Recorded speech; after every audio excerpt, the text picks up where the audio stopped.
when you go to the NATO summit, the big strategic issue is that Ukraine wants membership in NATO. Should it get membership in NATO?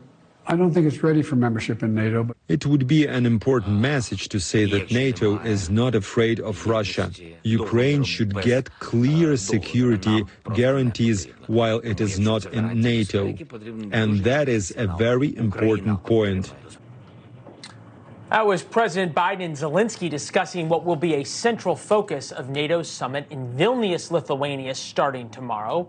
But we start with breaking news that Turkey has agreed to back Sweden's bid to join NATO. All right, Alex, probably the more overarching point of this is President Biden has staked a lot of his presidency on the war in Ukraine. How does the White House view that either as a liability or as an asset, or maybe as just a fact of life that he has to do going into 2024?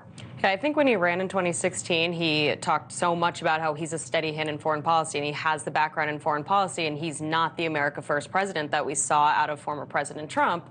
Now we're seeing his leadership in NATO. We're seeing other NATO allies. They've started to fall off a bit, but still a good amount of them saying he has been the leader during this war. We're seeing him sitting down either tomorrow or Wednesday with Zelensky one-on-one. That came out a little while ago. And as we were talking about, the NATO's accepting Ukraine is going to be the hot topic because Sweden got the go-ahead from Turkey. What's interesting, though, is, of course, the president in that CNN interview was saying it's too soon to be having these discussions about Ukraine joining. And I think him looking out for NATO and saying Ukraine joining means that we're all at war with Russia is going to make other NATO allies support him. Here in Washington, he has the support. Nobody wants to see that at this point besides Zelensky and a couple others. Where is the American public on this, Chris? Well, we have fairly recent polling on this from the Venerable Pew Research Center that tells us that America is still pretty solidly behind the Ukrainian effort, but the partisan divide is really sharpening out. Putin remains staunchly unpopular. Republicans who used to have sort of a soft spot for old Vlad are pretty solidly anti-Putin these days.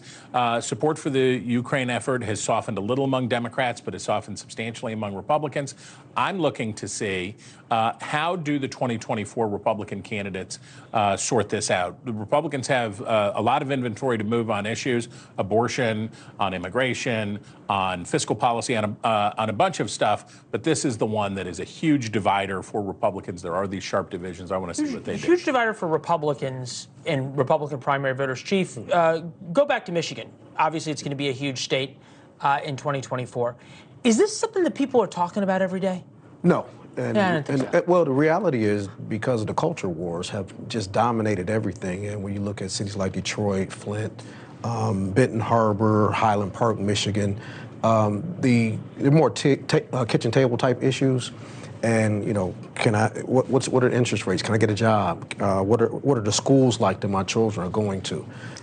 However, with that being said, I think Michiganders are much more politically savvy, maybe than given credit on international issues.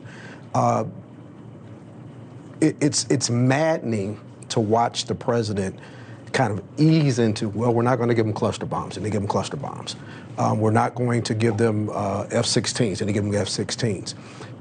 Make a damn decision. Either in or you're out. And it's maddening because, it's a proxy war. My son-in-law is in the military.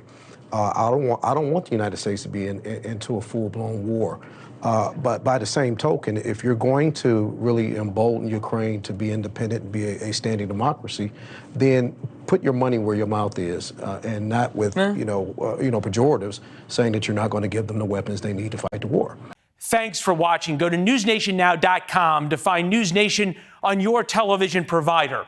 And don't forget to subscribe. Click the red button to get more of NewsNation's fact-driven, unbiased coverage.